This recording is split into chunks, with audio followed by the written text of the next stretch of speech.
Bonsoir à tous, bienvenue dans le journal ce soir. Deux invités dans notre JT. Daniel Klett, secrétaire général de la CDTG-CFDT. Martine Nivois, secrétaire générale adjointe en charge du pôle public. Ce soir, notre thématique autour de la collectivité territoriale de Guyane à venir. Bien sûr, on va en parler encore et encore dans nos différents journaux, notamment sur la sécurisation de la première paye du mois de janvier 2016. Il en est question ce soir. On ne va pas parler que de ça, vous imaginez bien. D'autres questions pour nos deux invités, je rappelle Daniel Klett et Martine Nivois, invités du journal. A tout de suite.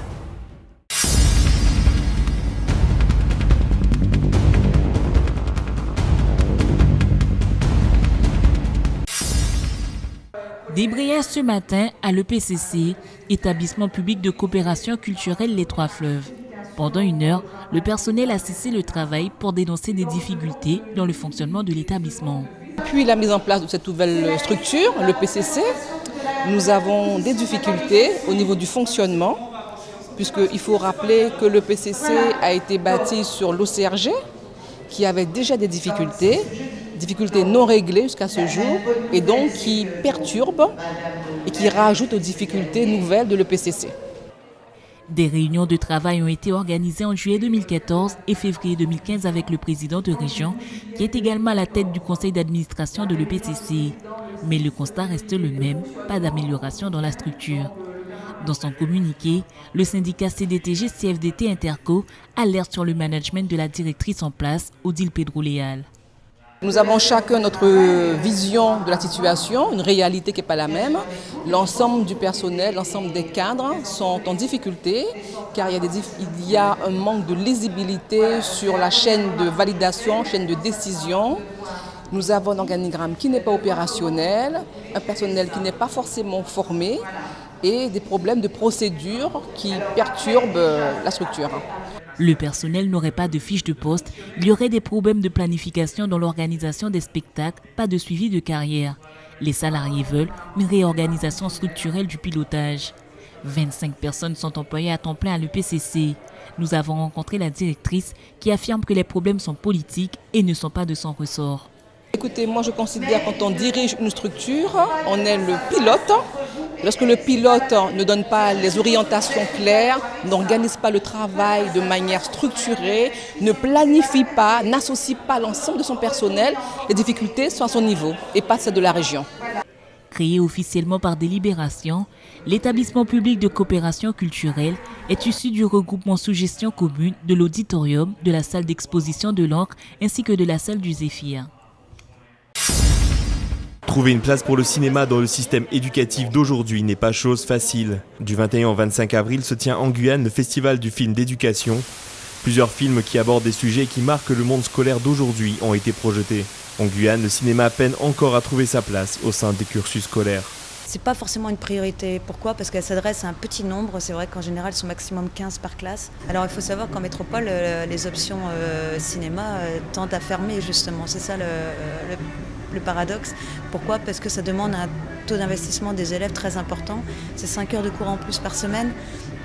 C'est un travail personnel à l'extérieur très important aussi. Donc c'est vrai que dernière personne de métropole qui chapeaute toutes les options en métropole nous disait qu'elle se ferme de plus en plus en métropole. On a encore du mal avec le milieu du cinéma pour l'instant. Mais bon, ça s'améliore. Les classes options cinéma de première et terminale du lycée Lama-Prévost de Remire-Montjoly et les secondes cinéma du lycée Léopold-Helfort de Mana sont présentes durant la manifestation. Ils sont ceux qui demain rêvent de pouvoir intégrer le monde du cinéma moderne. Pour certains, c'est une passion et pour d'autres, un objectif à atteindre. En fait, en première, on fait beaucoup d'histoire du cinéma et beaucoup de pratiques en fait. On va filmer, on fait des courts-métrages, tout ça. Tandis qu'en terminale, on a 3 films au bac. Donc du coup, c'est vraiment sur ça l'année en fait. Et sur le court-métrage qu'on doit créer à la fin de l'année. J'ai envie de faire une école de cinéma vraiment, ou Louis Lumière, ou une école d'art qui m'emmènerait vers le cinéma. J'envisage de faire des études de montage, donc comme quoi on peut tout faire. Et j'espère que ça va durer, que ça va marcher. Et si jamais j'arrive à percer, j'essaierai d'aller plus loin. Pourquoi pas être réalisateur, mais pour l'instant, j'envisage juste le montage. Le festival s'achève demain, mais pour les enseignants et les élèves des classes cinéma, rien n'est fini. Les terminales, eux, doivent présenter en fin d'année un court-métrage pour leurs épreuves au bac. 15 ressortissants étrangers habitants de Guyane ont été reçus avec les honneurs par le préfet Eric Speed et une chorale de l'école primaire Samuel Chambaud de Cayenne, à l'occasion d'une cérémonie célébrant le accueil de la nationalité française. Parmi les naturalisés, Wilhelmina Fonkel. Elle est installée depuis 20 ans en Guyane. Ce changement de nationalité est un nouveau départ. Ça va beaucoup changer pour moi parce que actuellement j'ai déjà fait la demande de mon passeport et au mois de mai je pars à Londres pour faire un stage. Comme ça je pourrai faire mes études. Ça fait à peu près 3 ans que j'attends parce que je voulais aller continuer mes études en France. Plus précisément, je voulais faire des études pour devenir hôtesse de l'air, mais vu qu'on devrait avoir la naturalisation française, ça m'a un peu bloquée. Donc d'un coup, je suis restée en Guyane pour continuer mes études et profiter pour demander ma naturalisation. Pour Philippe de Freitas Ramos, originaire du Brésil, le changement se fait seulement sur les documents. Il s'est toujours senti français. Alors la procédure au total a duré à peu près 2 ans. Mais c'est vrai que ça me trotte dans la tête depuis que je suis en Guyane, donc ça fait une 20aine d'années à peu près. En fait, en gros, ça ne va pas changer grand-chose, mais c'est juste une concrétisation Enfin, maintenant, je sens que je fais partie intégrante de la France et plus un simple visiteur. Les villes de Cayenne, Kourou et Maturi totalisent 75% de nos futurs compatriotes, issus du Brésil, de la République d'Haïti, du Suriname, du Guyana et du Cambodge. Concernant les personnes venant d'acquérir la nationalité française, que ce soit par décret, déclaration ou de plein droit, cette cérémonie fut couronnée par la remise de la Charte des droits et des devoirs à chaque nouveau citoyen français.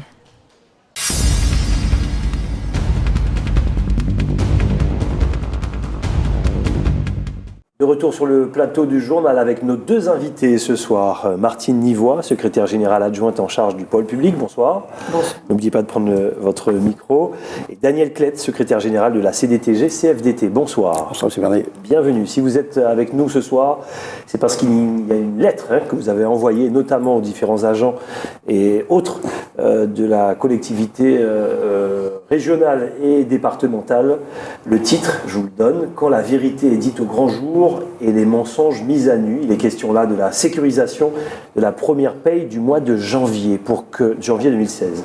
Pour que les téléspectateurs puissent comprendre de quoi il s'agit, expliquez-nous un petit peu la situation sur cette première paye du mois de janvier. Alors, il faut donner un peu d'historique. Il faut savoir que le 28 novembre 2014, on a eu un séminaire extraordinaire avec l'ensemble des sections et syndicats et des invités sur la question de la CTG. Et sur tout ce séminaire, la question de l'emploi, de la souffrance au travail, des modalités d'aller vers la nouvelle collectivité était posée.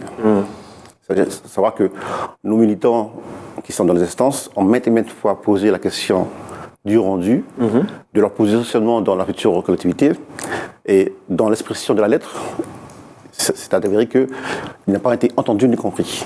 Donc, jamais. Parce qu'il m'a été rendu, moi, c'est en général, c'est le cas. C'est le cas. Donc sinon, il n'y aura pas une lettre mettant en exergue la paye de décembre 2016. Mais ce n'est qu'un élément pour sensibiliser l'intérêt général. Ce n'est pas que ça. Il faudra que dans le dossier de la CTG, il y a ce qu'on appelle, nous, en langage concret, la souffrance au travail. Et la paye, un élément qui peut avoir de la souffrance au travail. Il y a la carrière, il y a les points d'indice. C'est vaste. Alors, une question toute simple. Là, on parle bien sûr de la nouvelle collectivité, mais en l'état, aujourd'hui, que ce soit au Conseil général, au Conseil général et au Conseil régional, est-ce que les problèmes existent? Les problèmes que vous parlez aujourd'hui, est-ce qu'ils existent?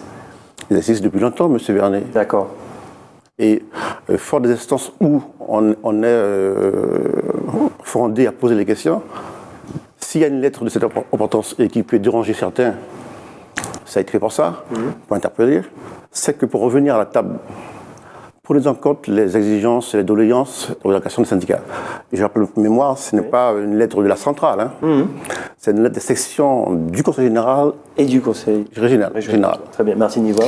Oui, pour compléter, je dirais que les inquiétudes des agents portent sur le cadre général. Personne ne doute de la mobilisation, ni bien sûr des politiques, ni même des collègues qui personne n'est contre l'installation de la CTG et au contraire, tout le monde voudrait y voir un meilleur outil. Donc, on peut regretter par exemple une absence de gestion prévisionnelle des emplois et des compétences. On peut regretter le retard que prennent, je dirais, un petit peu les mises à jour des situations des personnels. Et plutôt que la fusion des services, je pense qu'on pourrait parler de la future imbrication des services plus ou moins sur les mêmes compétences. Et en fait, que ce soit, je crois, chez les collègues, mais bien sûr exprimé encore plus fermement par la CDTG, c'est que nous attendons de cette fusion une meilleure prise en compte, une meilleure qualité des politiques publiques. Et c'est pour ça que vous alertez aujourd'hui.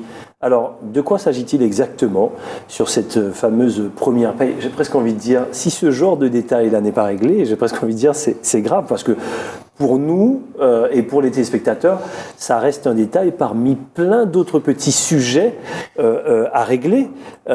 Dites-nous, alors c'est quoi le problème de cette fameuse première paye du mois de janvier 2016? Je vais essayer d'être simple. Oui. Environ 10 000 agents concernés globalement par la CTG, et en plus de nos calculs. On s'est posé la question, et si on faisait un test, où en serait-nous, l'ensemble, s'il y avait un bug? On pose la question en décroissant pour être rassuré. Et lorsqu'on est allé au bout de la logique, il y a eu trop d'interrogations. D'accord. Donc, ça a été fait à dessein pour être rassuré, pour que janvier 2016, personne ne soit lésé.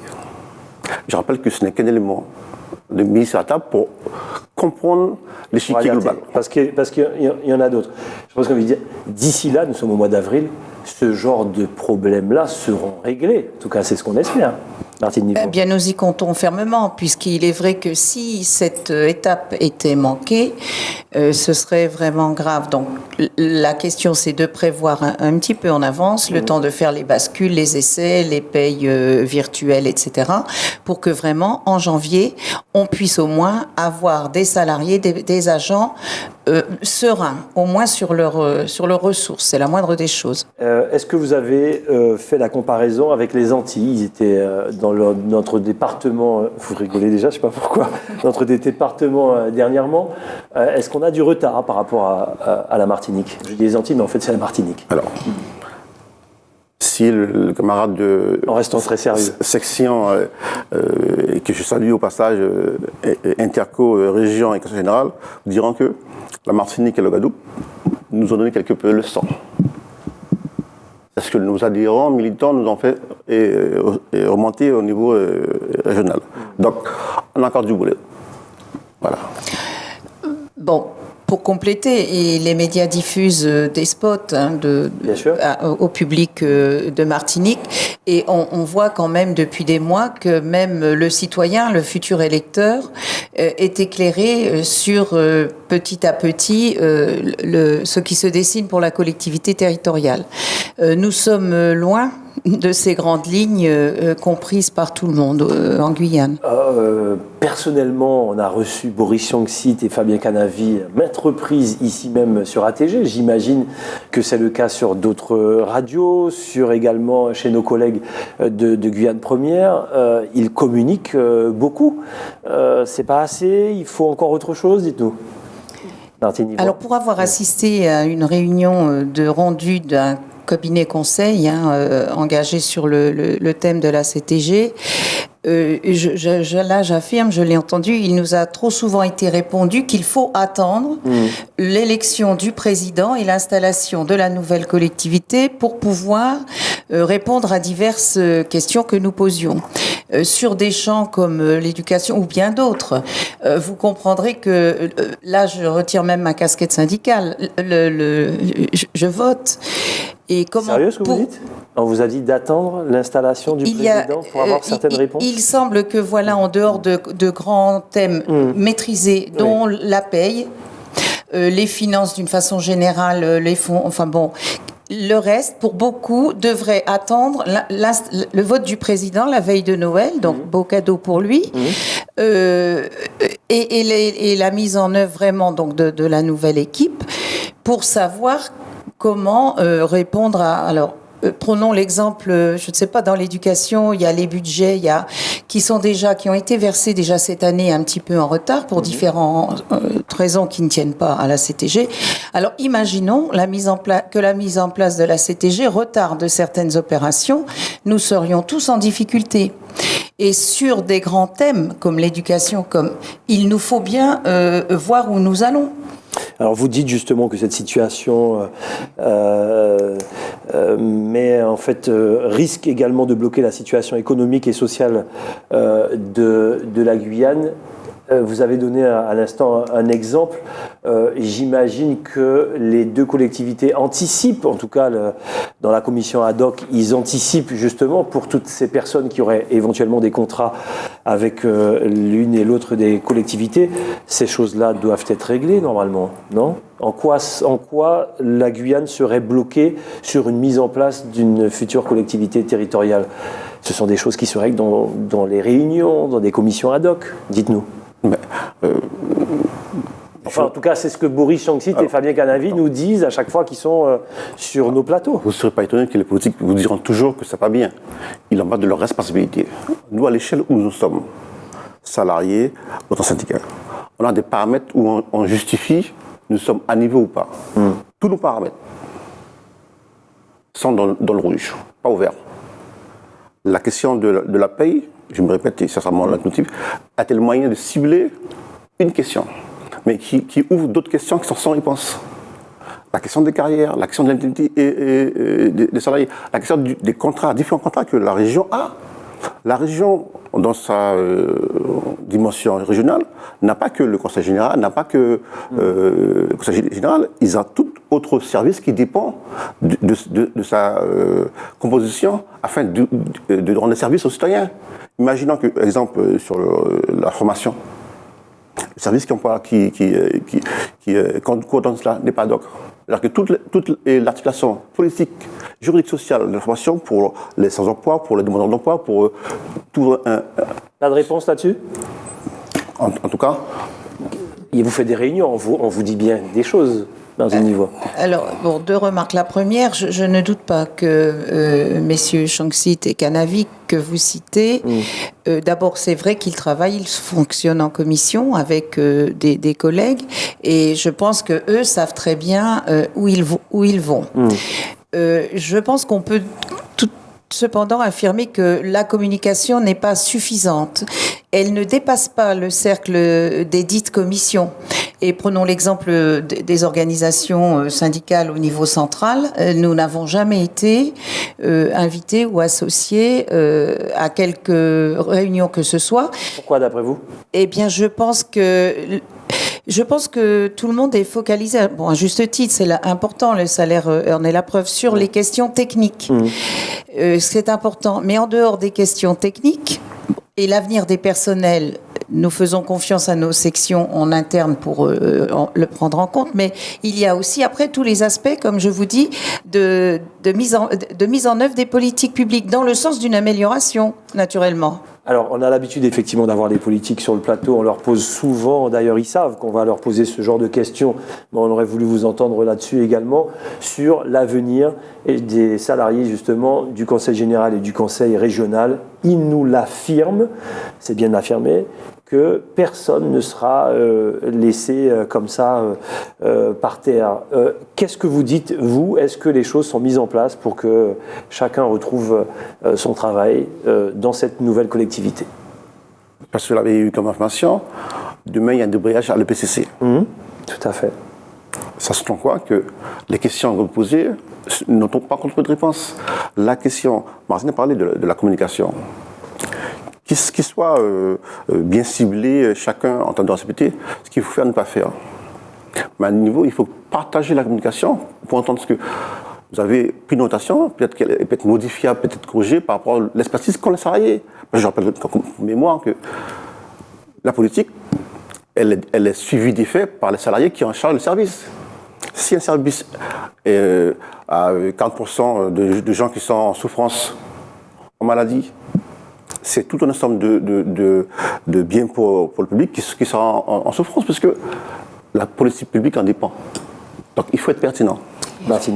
Pour compléter, ce que nous entendons bien par la voie des politiques et que nous croyons, chaque agent, chaque salarié gardera son salaire.